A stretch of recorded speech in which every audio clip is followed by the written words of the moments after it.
Високите цени на горивата и веќе недостижните такси услуги итно ги активираше барањата за повторно враќање на автобускиот градски превоз во Штип и други градови во регионот.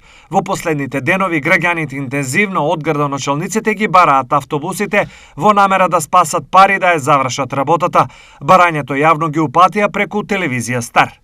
Еден автобус да се пуште, па да круже таа автобус, железничка, Карорман, Баби, Три чешми, да ги опаќа сите места.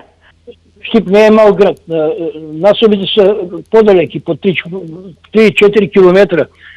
На кој му се исплаќа да плаќа таксист 18 динаров правец, 160 знаете да дава. Некогаш градски автобуски сообраќај во Штип имаше, но граѓаните го игнорираа, препуштајќи им се на поефикасните такси служби, па градските автобуси возеа празни и создаваа големи трошоци на општините.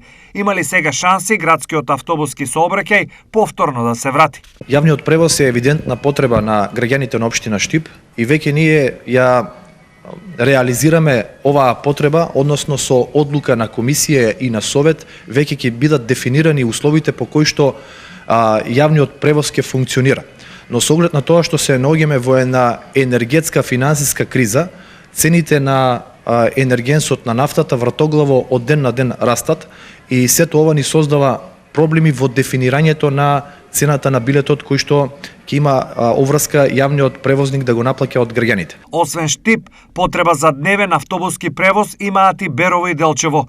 Како овој проблем се решава таму? Најголем дел граѓаните се снаоѓаат со такси превоз и користат такси превоз, но има и фирми, превозници кои што се лиценцирани, кои што имаат добиено одредени релации за превоз кон селата. Автобуски превоз немаме во градот Делчево, тоа е горчлив проблем на градот.